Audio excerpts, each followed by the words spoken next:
Bonjour et merci de nous retrouver pour ce grand entretien consacré au dialogue islamo-chrétien.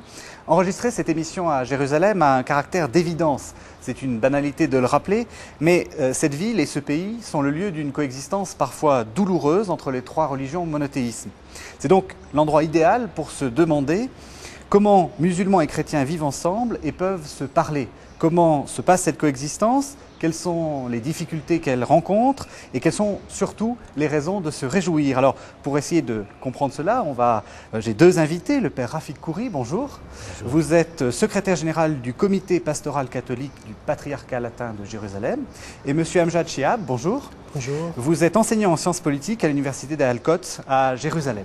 Alors, pour commencer ce dialogue entre vous, je voudrais qu'on essaie de voir un peu où en est ce dialogue entre chrétiens et musulmans. Et la première question, c'est est-ce qu'il est possible actuellement?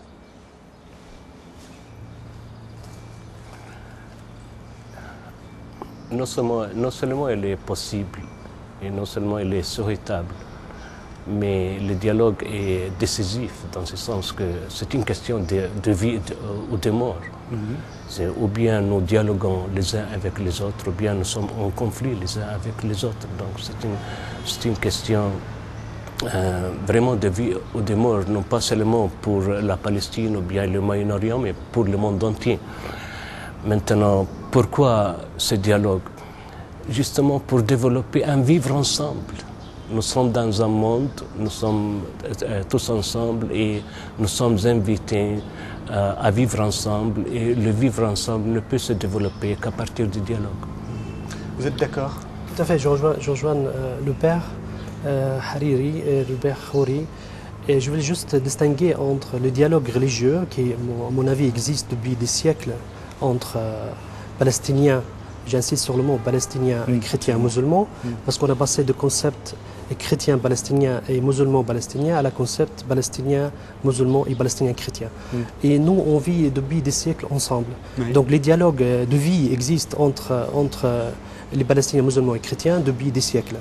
Et les dialogues qu'on va venir tout à l'heure, les dialogues au niveau théologique, là on va parler qui est au sens propre de mot est difficile et limité pour beaucoup de raisons, surtout des raisons religieuses et culturelles. Mais le dialogue entre Palestiniens, chrétiens et musulmans, à mon avis, existe et depuis des siècles. Alors qu'est-ce qui le rend aussi facile ici? Quelles sont les conditions qui font que c'est un lieu privilégié de ce dialogue? Tout d'abord, les Palestiniens chrétiens et musulmans vivent à Jérusalem depuis des siècles. Et la ville de Jérusalem, il a une spécificité à part toutes les villes au monde et qu'il intègre, qui accepte toutes les immigrés qui arrivent, que ce soit leurs différences de religion. Et on voit cette ville, il a une mélange, une richesse. Même au niveau originaire des habitants, et on voit que la ville de Jérusalem, à travers l'histoire, a été conquise plus de 40 fois par les étrangers. Et il suffit de vivre à Jérusalem, il suffit d'intégrer à Jérusalem, et on devient avec le temps, on devient palestinien citoyen. Et ce qui réjouit ici dans cette ville, est qu'avec le temps, on arrive à avoir la même culture, la même tradition, et on devient citoyen, tout à part. Et entre Palestiniens et Palestiniens chrétiens et Palestiniens musulmans, dans la vie quotidienne, on ne trouve pas la différence, et on vit tout à fait ensemble. Il y a plein des exemples à Jérusalem, et par rapport au niveau hôpital, on voit chrétiens musulmans, par exemple l'hôpital français, et qui se trouve juste pas très loin d'ici. On voit chrétiens musulmans qui fréquentent cet hôpital, l'hôpital des yeux, et le collège au niveau éducation. Et moi, j'ai vécu dans un collège, j'avais des collègues chrétiens, des collègues musulmans, et par exemple, le collège des frères, on voit aujourd'hui la majorité des élèves au collège des frères, c'est des musulmans plus que des chrétiens. Et là, au niveau relationnel entre des liens entre Palestiniens, musulmans et chrétiens est très très renforcée. C'est une tradition du patriarcat latin d'accueillir justement les musulmans dans les lieux de... Comme vient de le dire M. Amjad, c'est que les chrétiens et les musulmans se trouvent ensemble partout, dans tous les secteurs de la vie quotidienne palestinienne. Nous sommes ensemble dans les quartiers, nous sommes ensemble dans les villes et les villages. Moi, je suis d'un petit village palestinien. Il y a eu toujours des musulmans dans ma maison qui travaillaient avec mon père, ou mon père travaillait avec eux. Pour nous, c'était quelque chose qui va de soi, qu'il y a des maisons chez nous et que nous allions chez les musulmans. Nous sommes ensemble dans les écoles, nous sommes ensemble dans les universités, nous sommes ensemble dans les bureaux de travail, dans la vie culturelle, dans la vie politique, dans la vie économique. Et par conséquent, ce quotidien vécu ensemble facilite beaucoup les contacts et le dialogue et la vie en commun entre nous. Alors, vu de France, on a justement l'impression que les choses sont plus compliquées parce que y a un troisième acteur qui est intervenu, c'est l'État d'Israël, et donc les positions se sont durcies. Est-ce que depuis la première puis la seconde intifada, les rapports se sont tendus ou au contraire il y a eu des rapprochements? Comment ça s'est passé? Il faut tout d'abord comprendre, parce qu'il y a une confusion en Europe quand on parle de Palestiniens, et on comprend tout de suite arabe, on comprend tout de suite musulman. Oui. Et selon nous, arabe, ça signifie arabe, musulman, chrétien, même juif. Ils ont vécu ici parce qu'on a une histoire commune, on a un patrimoine partagé commun entre nous, et on a une langue commune entre nous. Oui. Et ça, c'est une confusion en Europe. Quand on entend arabe, on comprend tout de suite musulman. Oui. Ça, c'est tout à fait faux, parce que nous, on se sent, entre nous, on a une culture commune. On est palestinien commun. C'est ça qui est très important, parce que nous, effectivement, en France, on se dit le dialogue est difficile parce qu'il y a un problème de culture entre les catholiques ou même les chrétiens qui sont plutôt de culture occidentale et les musulmans qui sont plutôt de culture orientale. Et là, ça nous montre au contraire que tout le monde est oriental et tout le monde a la même culture. C'est un élément décisif. Oui. C'est que les relations islamo-chrétiennes en Palestine et dans le monde arabe, c'est une longue histoire. Oui. Elle a à son actif 14 siècles d'histoire où nous avons vécu ensemble. Par conséquent, nous avons la même culture, la même histoire, la même langue. Oui. La même langue, les mêmes traditions sociales. Quand vous allez dans une maison palestinienne chrétienne, on vous offre le café de l'hospitalité. Quand vous allez dans une maison musulmane palestinienne, on vous offre le même café d'hospitalité pour vous dire que toutes nos traditions sont communes. Et donc, ces terroirs culturels et historiques fait que les relations soient vraiment de part et d'autre très faciles. Mais alors, est-ce que, justement, revenons à la ce qui changeait entre la première intifada et la deuxième intifada, oui. C'est on a vu l'émergence de mouvements islamistes, oui. entre guillemets le Hamas. Oui. Et on comprend, et la construction du mouvement national palestinien était construite par les Palestiniens musulmans et chrétiens. Oui. On voit beaucoup des Palestiniens chrétiens qui étaient à la tête du mouvement national palestinien, comme Georges Habash par exemple, et comme Wadi Haddad. Tout ça, ils ont tous participé à la lutte nationale pour trouver un avenir commun. Donc ça, c'était la première intifada, où on a quand même l'impression qu'effectivement, il y avait des musulmans, des chrétiens, enfin, tout le monde a participé à ce nationalisme palestinien. Mais on a l'impression quand même que la deuxième intifada, vous l'avez dit avec le Hamas... Non, au début de l'intifada, le Hamas est commencé à émerger sur la scène. Et on en voit la situation politique et économique et sociale était très difficile. Oui. Et on voit dans ce mouvement, dans une situation très difficile et dans une situation de désespérance, on voit naître tout le mouvement national palestinien. Les Palestiniens ont essayé de mettre toute leur énergie pour essayer de mettre fin et construire leur vie, surtout leur indépendance, la lutte de leur indépendance, la lutte de leur propre identité. Oui. Donc ils ont essayé toute leur énergie. Là, on a vu l'émergence de mouvements national, de mouvements de Hamas, mouvements entre guillemets fondamentaux, fondamentaliste, radical, et voilà. Mais ça signifie pas du tout qu'il y a un problème entre Palestiniens musulmans et Palestiniens chrétiens. Et on voit ça sur la scène politique. Oui. On voit que même l'émergence du mouvement de Hamas n'a pas créé une difficulté entre Palestiniens musulmans et Palestiniens chrétiens. Oui. Et surtout, par exemple, on voit l'acharnement à l'époque de Yasser Arafat d'aller assister à la messe à Bethléem pendant Noël. Et on voit Mahmoud Abbas qui assiste tout le temps à la messe, chaque année à la messe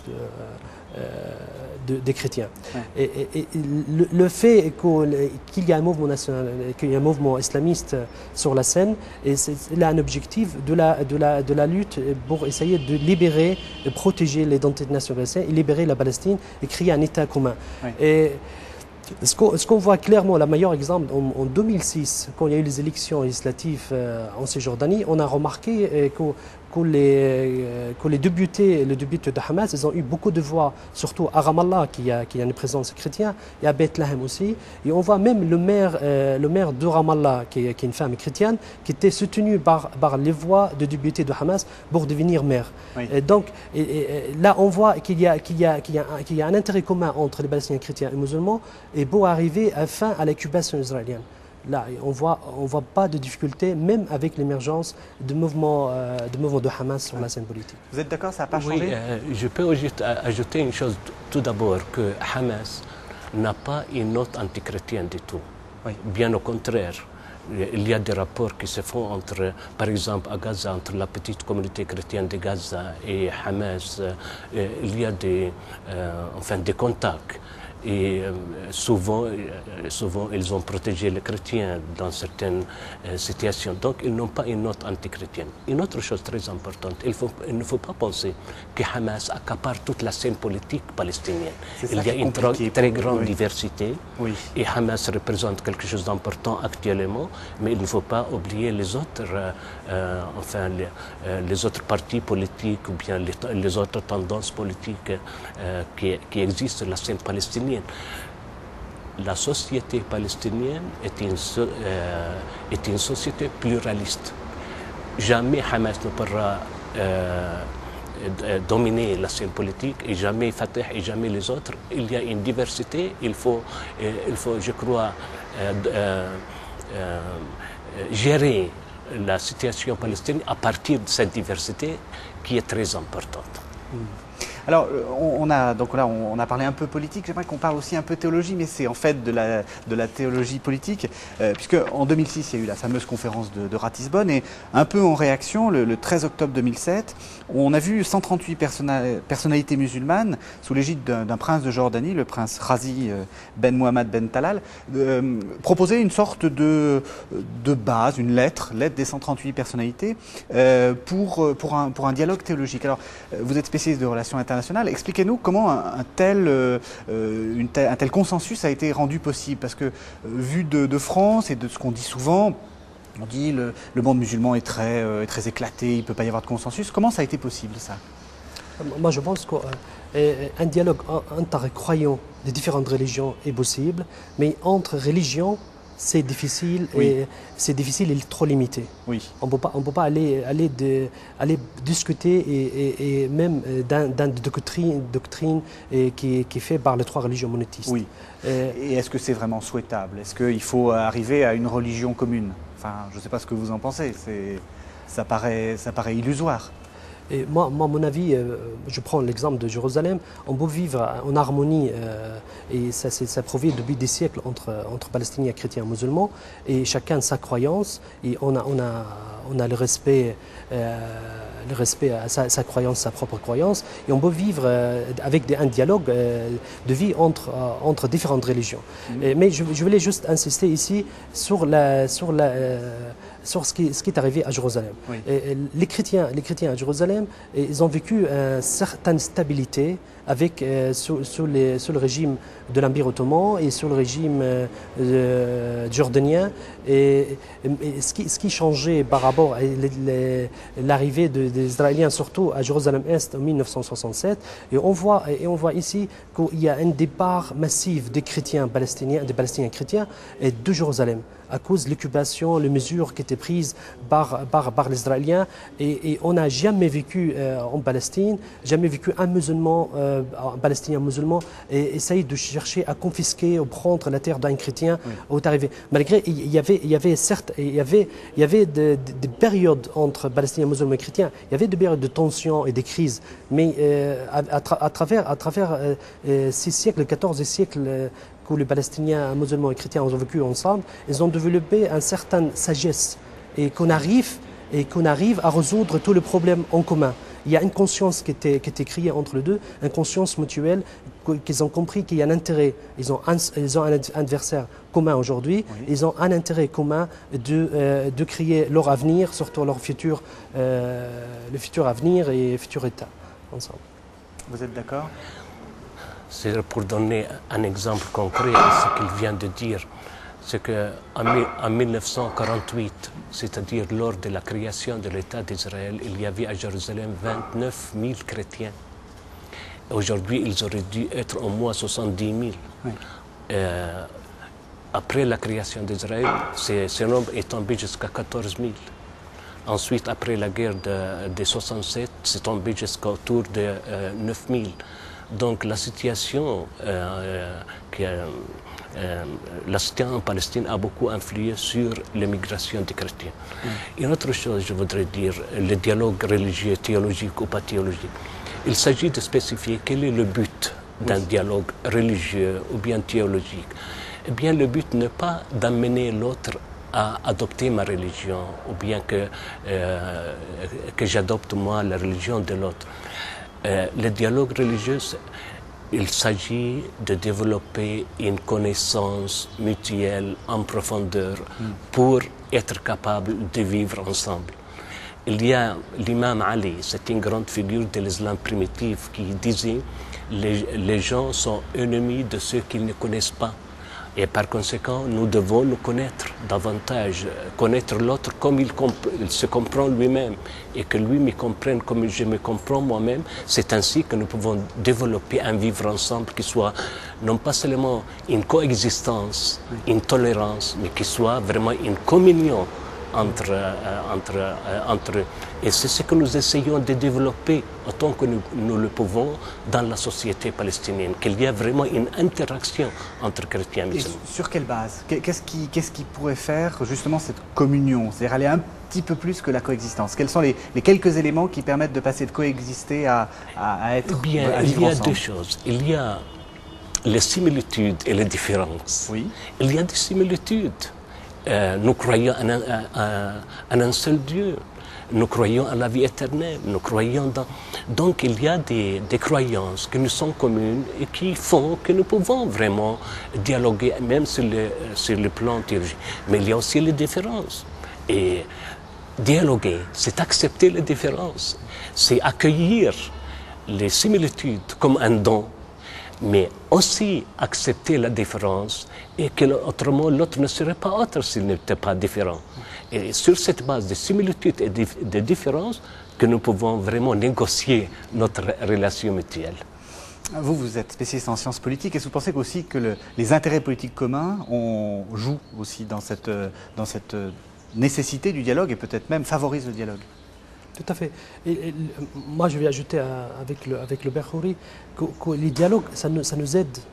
Parce qu'il faut distinguer, il y a des Palestiniens chrétiens et musulmans qui sont dans cette ville, mais il y a beaucoup de chrétiens qui arrivent de l'Europe avec beaucoup de préjugés et beaucoup d'ignorance sur l'autre, surtout sur le musulman qui vit. Donc si on arrive à ouvrir un dialogue avec des points communs et qui existent dans les deux religions, et on arrive à lutter contre l'ignorance et les préjugés, oui. Là on peut arriver à beaucoup de points communs, de vivre ensemble, oui. et comprendre beaucoup mieux l'un de l'autre. Oui. Et au niveau politique, on a un destin commun. Oui. Et comme il vient de le dire le père Khouri, que le nombre des chrétiens, des Palestiniens chrétiens baisse d'une façon inquiétante. Oui. Et moi, j'ai lu certaines recherches. Si le nombre au niveau développement démographique des chrétiens palestiniens à Jérusalem, j'ai lu certains rapports que ça va arriver plus de 200 000 chrétiens. Et aujourd'hui, on a à peu près 14 000 chrétiens à Jérusalem. Même moins. Donc là, il y a un vrai problème. Et si on arrive à l'origine des chrétiens à Jérusalem, ils ont des racines même avant l'arrivée des musulmans, même avant l'arrivée de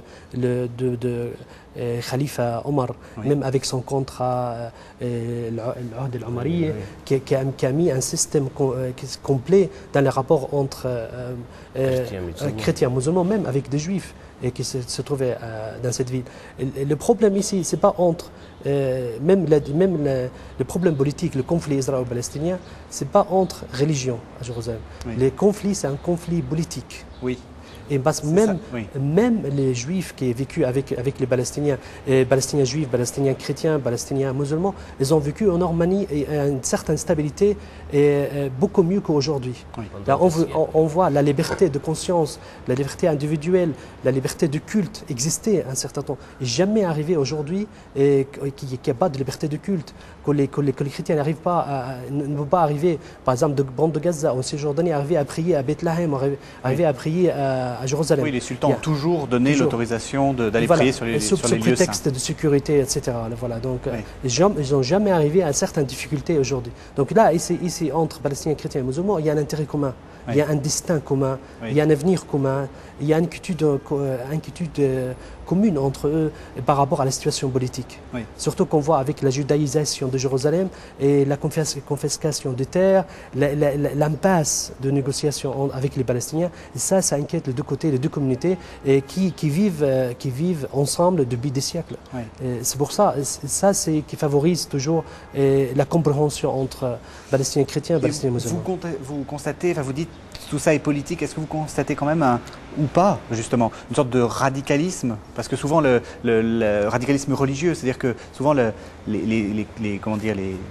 problèmes politiques ont tendance à retentir sur la religion. Alors est-ce que vous le constatez? Qu'il y a une sorte que les chrétiens deviennent plus chrétiens et que les musulmans deviennent plus musulmans et presque rentrent dans un...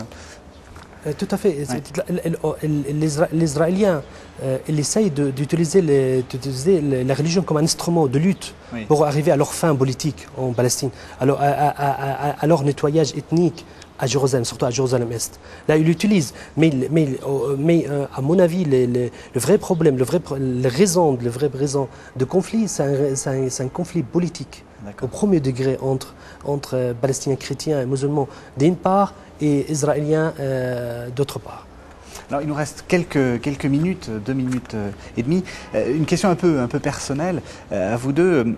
Qu'est-ce que vous pensez que la situation à Jérusalem peut enseigner, disons, aux téléspectateurs, à la France, aux Occidentaux? Est-ce que vous sentez une sorte d'exemple, de modèle ou de contre-modèle, quelque chose qu'il ne faut surtout pas imiter? Comment vous comprenez? Jérusalem est un défi. C'est un défi extraordinaire. C'est-à-dire, si vous voulez vivre à Jérusalem, vous ne pouvez pas être exclusif. Par exemple, dire Jérusalem est juif, donc les autres sont exclus, etc. Ici à Jérusalem, il faut avoir une mentalité inclusive. C'est-à-dire, j'existe, mais les autres aussi existent. C'est dans cette atmosphère-là que Jérusalem est toujours un défi. Elle nous défie pour être plus humains. Elle nous défie pour être plus ouverts. C'est une ville qui nous appelle à l'ouverture. Moi, quand je sors de la porte de ma maison, je rencontre l'autre. Je rencontre l'autre chrétien, je suis catholique, je rencontre les autres chrétiens qui ne sont pas catholiques, je rencontre les musulmans. Et par conséquent, si à Jérusalem je ne suis pas ouvert, je ne peux pas vivre dans cette ville. Cette ville, c'est la ville de l'inclusivité et je crois que nous devons être inclusifs pour pouvoir vraiment nous élever à la hauteur de Jérusalem. Vous êtes d'accord? Je suis tout à fait d'accord, Georges, tout à fait d'accord. Et j'ajoute juste simplement que cette ville doit rester comme elle était avant, elle doit être la ville de la paix. Et on ne peut pas ni ignorer, ni exclure aucune partie. C'est une ville 3 fois sainte, et c'est une ville qui doit être ouverte à toutes les religions. Que ce soit leur croyance, cette ville doit être ouverte. Et nous, on doit avoir une responsabilité commune, un engagement commun, une meilleure perception de connaître et d'accepter l'autre, de l'autre côté. Et pour cette ville, moi je l'espère, surtout de côté de l'Europe, qui font la pression et pour que cette ville soit ouverte pour toutes les religions. Et que cette situation ne dure pas longtemps. Écoutez, merci à tous les deux, c'était passionnant et on aurait aimé discuter encore beaucoup plus avec vous. Nous remercions les frères dominicains de nous avoir accueillis dans ce lieu magnifique du couvent Saint-Étienne. Merci aux équipes techniques et merci de nous avoir suivis.